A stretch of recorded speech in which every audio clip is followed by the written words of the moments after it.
Hello and welcome to Let's Translate Manga, a series where my patrons translate sections of manga and I critique the translations. This episode I'm doing something a little different. This is something I've been wanting to talk about for a while, so I decided I would do it right now. I'm going to talk about translating titles of series. I asked the patrons, I usually ask them to do this, to give an English title for the series that we're working on in that cycle. And the series that I assigned this time is Tada no Mefure Desu. It's a really cute manga series. I think I'm probably going to go ahead and read the rest of it because it's really cute and really funny.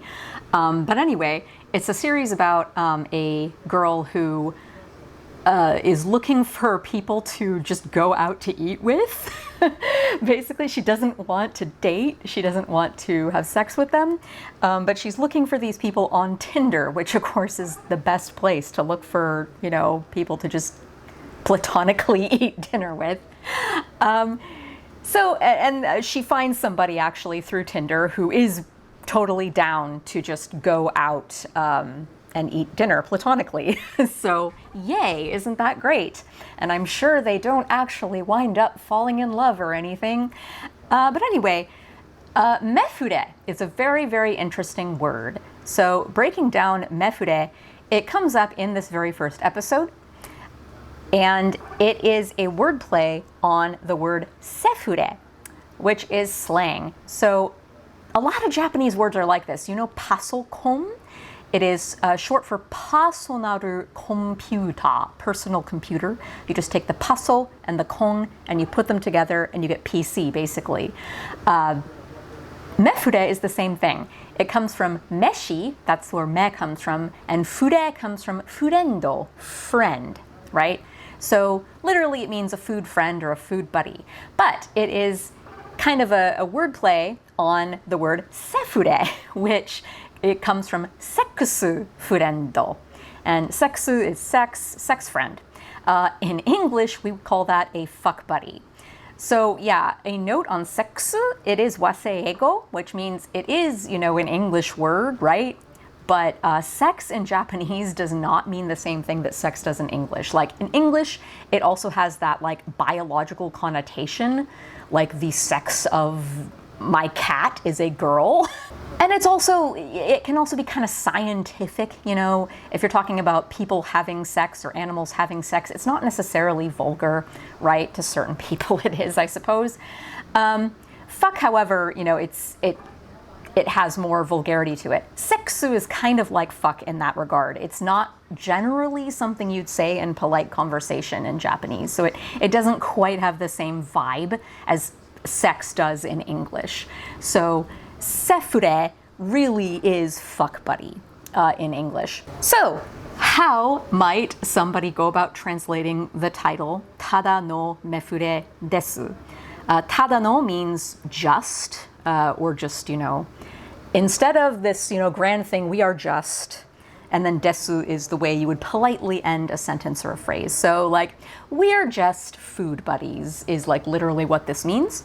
And that's a perfectly acceptable title. We're just food buddies or we're just food friends. That is a way that you could go about translating that. But what I was hoping to illustrate in this video or podcast, I'm just talking, is that translating titles, there's so much more to it than just literally translating the words. So I'm just going to preface this by saying titles are hard. They are really difficult to come up with for any language, not just when you're translating something, but just when you are, when I choreographed dances in my college days, coming up with a title for the dance was always the hardest part of it. And it was always something I'd kind of put off until the end. And sometimes a really good title would come to me and it would be great. But other times I just cringe at my own title choices. They just seemed very mid to me. And titling novels I'm working on right now, the working title for one of my series, Magical Women, I actually wound up really liking, and I'm probably going to stick with it. But the title for my other unnamed novel series that I've been working on since 2009, I'm still not completely sold on my working title, so I'm not even going to reveal it. But yeah, titles are hard. Why are titles hard? Because they need to kind of serve as advertisement for the piece of art, the piece of media.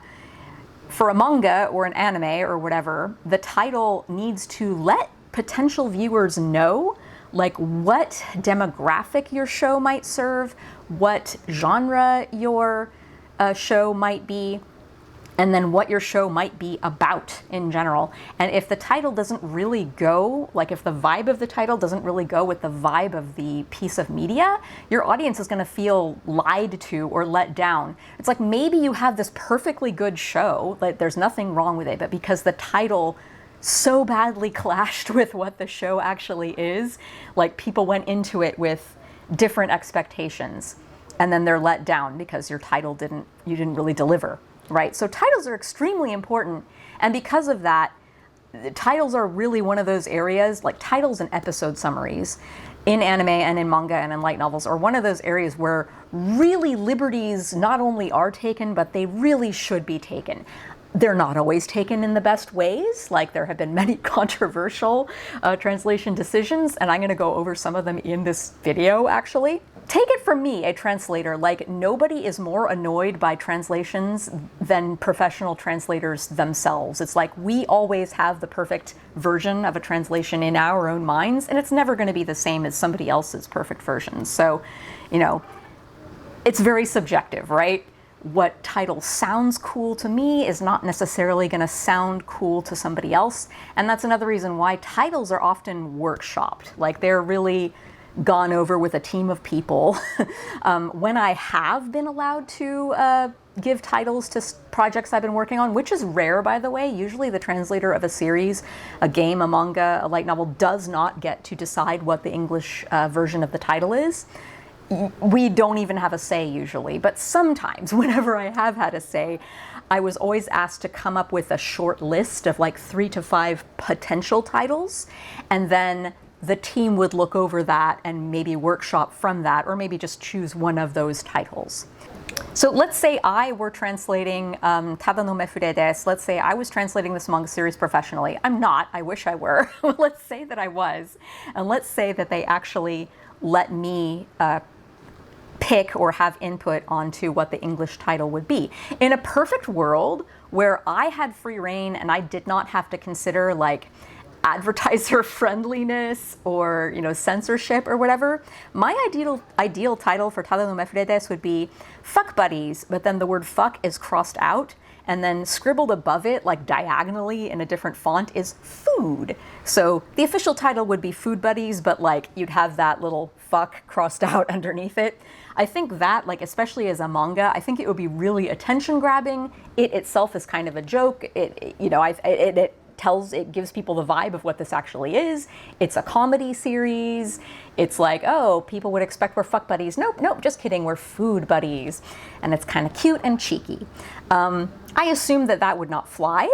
Like, nobody would really want to risk having an expletive in the title.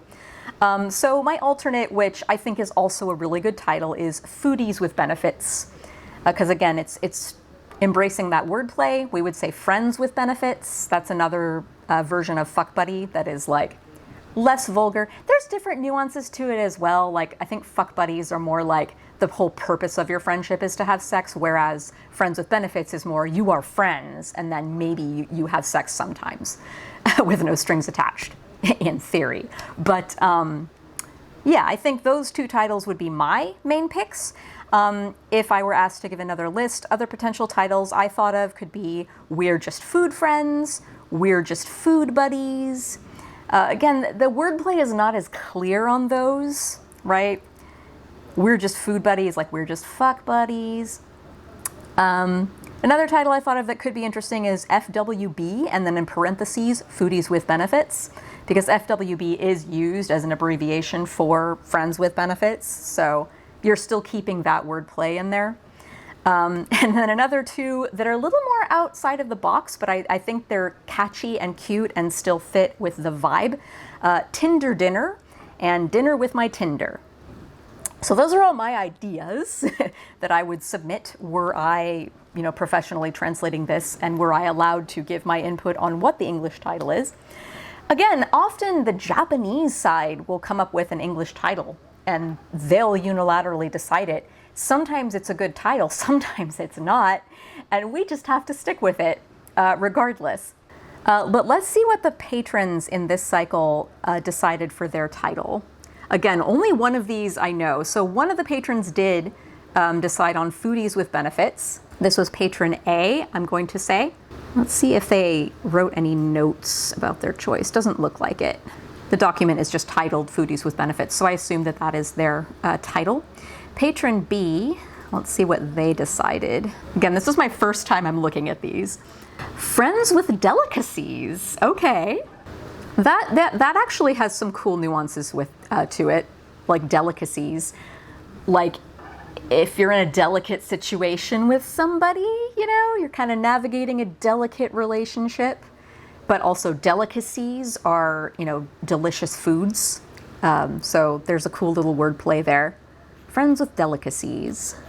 I'm really glad that this patron chose something different and something that I had not thought of. Okay, so that was patron B's choice. Let's see patron C. Oh, nice! Another one I hadn't thought of. Just another foodie call. And then they put a note as in booty call. I like that. It kind of rhymes with booty call. Just another foodie call. That is so cute. So yeah, these are all really cool title ideas, and I'm really happy that two of them were ones that I hadn't even considered. So yeah, you can totally get creative and workshop it and figure out which title would work best. And again, it's not just, you know, artistically which title is the best. You also have to consider cover art. You have to consider how the term Mefure is going to be used consistently within the series. Considering your letterer, something like Foodies with Benefits is longer. So it's generally advisable to pick something shorter like Food Buddies or Foodie Calls, because those are shorter. Yeah, and I'm sure, you know, Fuck Buddies crossed out and replaced with Food Buddies would probably not fly, again, because of the profanity in the title.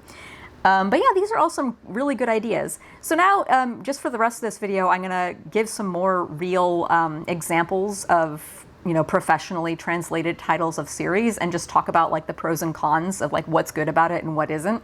So I'm first going to talk about two series that also involve eating. One of them I love a lot. Well, two of them I love a lot.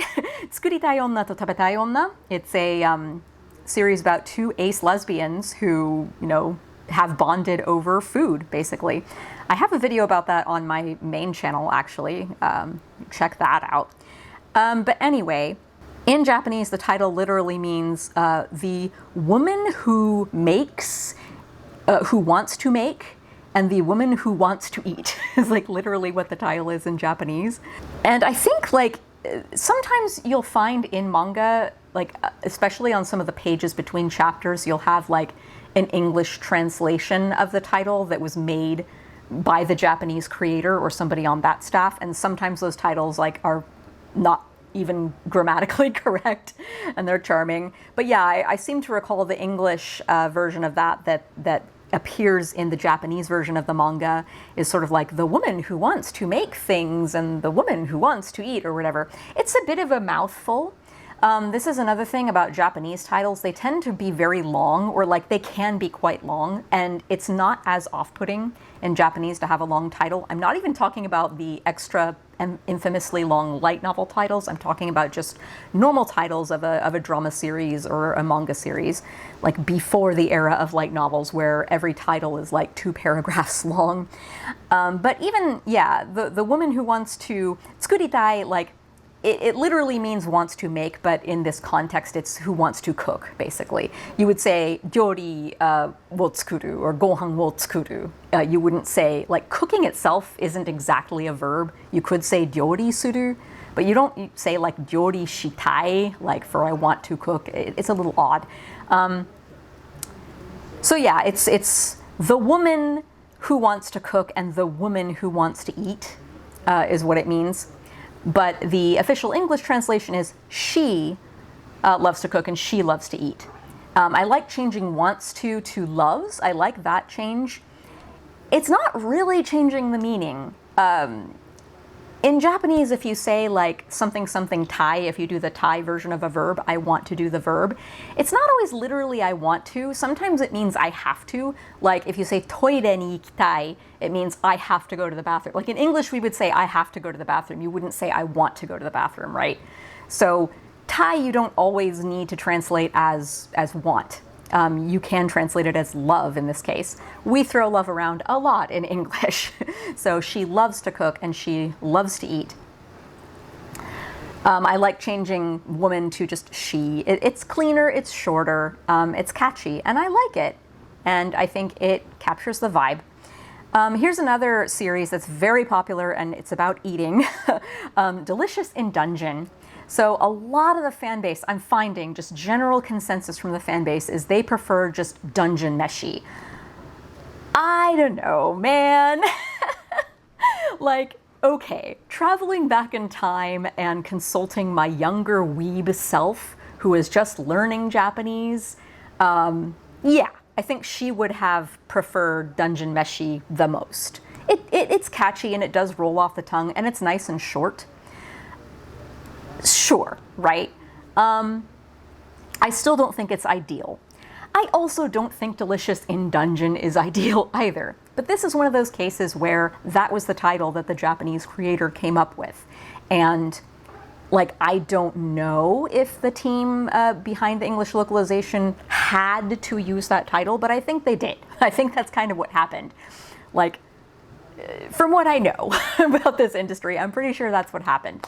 And so we're stuck with this very awkward, it's not the worst title, but I think it's a little awkward, Delicious in Dungeon. Dungeon meshi literally means like dungeon meal or dungeon food or dungeon cuisine even you could do. And some people were pointing out recently, I saw on social media, they really missed an opportunity. They should have called it Dungeons and Diners or like Dungeons and Dinner Plates or something. As a wordplay on Dungeons and Dragons, right? And I agree. I think that would have been a better choice. I think it would have been catchier and funnier. Delicious in Dungeon is just not. It doesn't capture the vibe of the show, right? It's a cute, wholesome, funny. It does get dark at times, but I'd say in general, especially like, you know, the first 10 episodes of the anime, the beginning of the series, it's cute, it's wholesome, it's funny, and it's, you know, found family, cozy, right? Delicious in Dungeon, you know, it can be cozy, but I think, you know, something cute and witty like Dungeons and Diners or something, I think would be capture the vibe a little bit better as like, this is a cute little series. And if you're a nerd, you'll like it. In Japanese also, the shortened version of the title is Dan Meshi. That's another thing about titles. In Japanese, they will almost always like take one or two syllables from one of the words in the title and one or two syllables from another word in the title and smash those together to make a title. Konosuba is a very, very famous example of this. It comes from kono subarashii sekai ni shukufuku wo. So you got the kono from the very first word and then suba from subarashi. And that just shortens to konosuba. I think it made sense and it worked really well to just keep that Konosuba as the English title. It's simple and short and rolls off the tongue.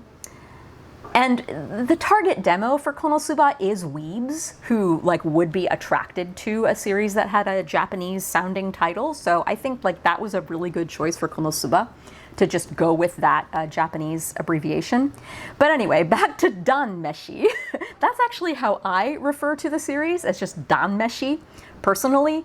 I don't know, to me, that's the catchiest and the stickiest title. I don't think that's the best title for an English-speaking audience, but just for me personally, that's what I like.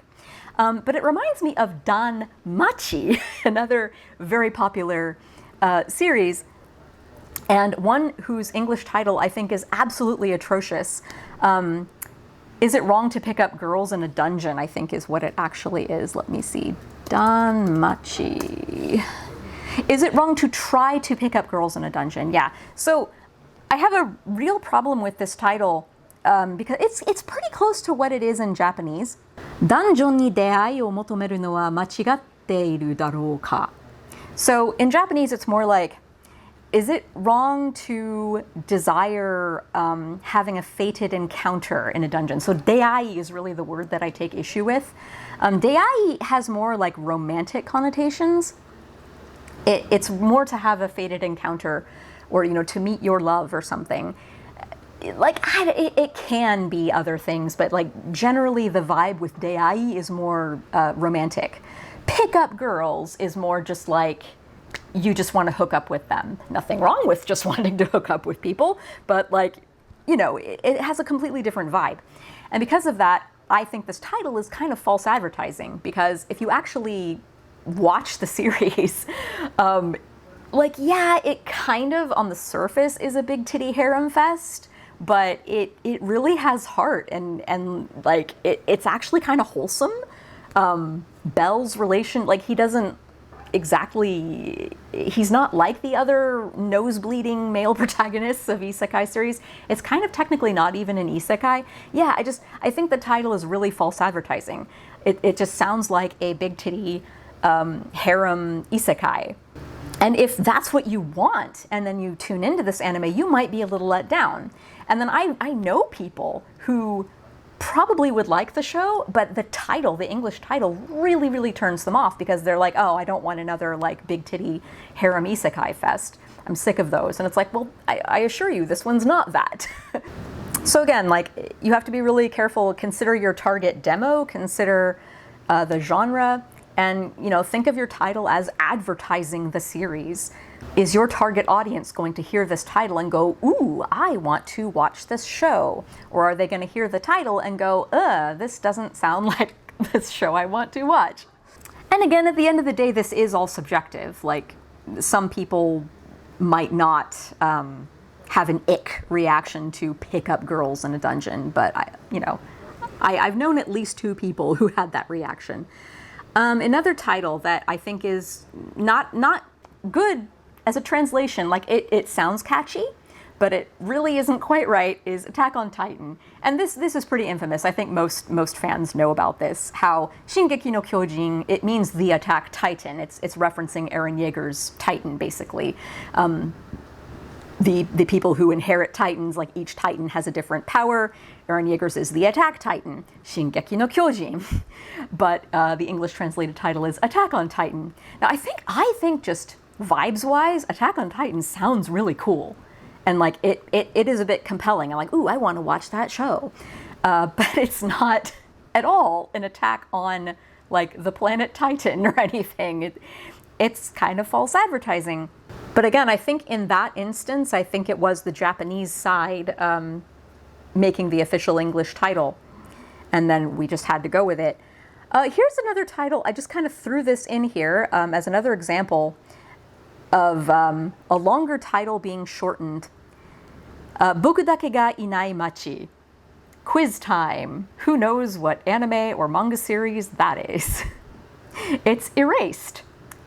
So Boku dake ga inai machi means like a city where everything is the same except me, like except I'm gone, basically. But it was just translated as Erased, which I think is a great localization, actually. I think it's a great, it captures the vibe of what it is. Like, it is kind of like he is erased from that timeline and he goes back in time. It's a great series, by the way. Dark, but really good. But that's another example of something you can do with a title. You take the themes of the show and the overall vibe of the Japanese title, and you can condense it to just like one English word. Here's another really famous series, Demon Slayer. That's not exactly what the title was in Japanese. It was Kimetsu no Yaiba. And if you look at the kanji for Kimetsu, it literally means demon annihilation, and Yaiba means blade. So it's actually the blade of demon destruction, or the blade of demon annihilation. And when I was looking this up, there are like a few Japanese pages, like in Japanese, of fans like talking about the English translated title. And interestingly enough, they're not like, oh, they butchered it, how dare they? They're like, oh, how interesting how they translated that. I really like it when people take that approach and have that reaction to differences in translation of, oh, how interesting how they did that, instead of, oh, that's just wrong and evil and the whole thing must be wrong now. But I digress. Okay, and here's another example of a title that I think the English title was great. Really well done. Sono biskudoru wa koi o suru. If you look at the kanji, biskudoru is the ruby text above the kanji kisekai ningyo, which means like a dress-up doll, basically. And a bisque doll is like a porcelain doll. It's like layers and layers of meanings here. So the literal translation of this title is The Porcelain Dress-Up Doll Falls in Love. And like, okay. It's okay. But the English title, which I think is very brilliant, is My Dress-Up Darling. It rolls off the tongue, there's alliteration, and it tells you what the show is about. It's about a boy who makes dolls, and he meets a girl, Marin, who likes to cosplay, and he makes cosplays for her, basically, and they both fall in love. The darling, I think in particular, is a really good word choice, not only because of the alliteration with dress up, the dress up darling, but because darling, like it can mean a sweetheart or, somebody with whom you are in a romantic relationship, but it also is an adjective that means like precious or cute or like adorable, which Marin is like 100%. I think darling is a great, very demure, but darling is a great word, I think, to describe Marin. So I think My Dress Up Darling was a very, very good English title for this. So yeah, I just wanted to highlight like an example of a good English localization of a title. And then I just wanted to talk about, because I actually have a little insider information on this one of the series that I am translating, the light novel and manga series. So you may know of it as The Princess of Convenient Plot Devices, but it is actually, good lord, I'm going to need to look this up just to make sure I'm saying everything properly. 私はご都合主義な解決担当の王女である. That's what it is. All right, so a mouthful, right? It's a light novel title. Actually, that is pretty short for a light novel, I must say. But anyway, Yen Press did have a working English title. I don't know where they got that from, and I'm not going to reveal what it was. I don't think I'm at liberty to. But as I was translating it, I noticed the way gotsugo shugi was being used within the context of the story. It really had more of a convenient plot devices vibe to it. Like gotsugo shugi, like it can be translated as like opportunistic, which has a different vibe from like a convenient plot device. But yeah, when you're talking about like literary context or media context, and you say something is gotsugo shugi, it really is more like a convenient plot device vibe. And I brought that up to the team, and they said, okay, well, could you give us like a list of some alternate English titles? And one of the options that I gave, I don't even remember what the other possible English titles were that I suggested, but one of the ones that I gave and the one they wound up using was The Princess of Convenient Plot Devices, which I think that captures the vibe pretty well. Like it's a comedy, it's a rom-com technically, but it's a comedy series about like a girl who gets isekai'd into her favorite BL romance series, basically. And she gets reincarnated as the character who basically just served as a convenient plot device. She was a princess, but she really was just a convenient plot device that helped the boys in this boys' love series hook up. So that's how, we got The Princess of Convenient Plot Devices from there. Me, however, like just as a fan of the series, I think of it as by its Japanese abbreviated name, which is Watago. That's another thing, I mentioned this earlier, but Japanese titles, they're often known by their abbreviated name. Even if their titles aren't that long to begin with, like they almost always have some like 2 to 4 syllable long abbreviation. Like Konosuba is a great example. Watago is also a good example. You take the wata from watashi and go from gotsugo, and you just put those two together and you get watago. Another series which I started translating somewhat recently, and the first volume of the manga I think ought to be coming out soon. Maybe by the time this video is up, it'll already be available. It's called Rekishi ni nokoru akujou ni naru zo is the Japanese title. And it's I'll Become a Villainess Who Goes Down in History. Yes, it's another villainous series. It's good. I like it, actually. So check it out. But anyway, the Japanese abbreviated title of that, and how I know the series, how I reference it to myself and my team, is Dekiaku, which is you take deki from nekishi and aku from akujo, and you put those two together and you get Dekiaku. And incidentally, I was not entirely happy with the English version of that title, but I did not have a say in what it was. So again, like usually the translator of a series doesn't even have a say in how the title is translated. I just want to remind everybody of that. So if you as a fan ever don't like the way a title is translated, it's pretty much pointless to go after the translator unless you know for sure that the translator chose the title. Like, you can come after me for The Princess of Convenient Plot Devices, since that was actually my translation. But yeah, usually it's not the translator's translation. So that was it. That was a little crash course in title translation. I mean, there's so much more I could have said, but my husband has to DM a Pathfinder campaign really soon, and I have to go on a walk. So I'll end this one there. Come back. I'm going to be going through the first several pages of the first chapter of Tada no Mefure Desu. 3 of my patrons translated that, and we'll compare and contrast those translations and learn some things. Yay! See you then, I hope.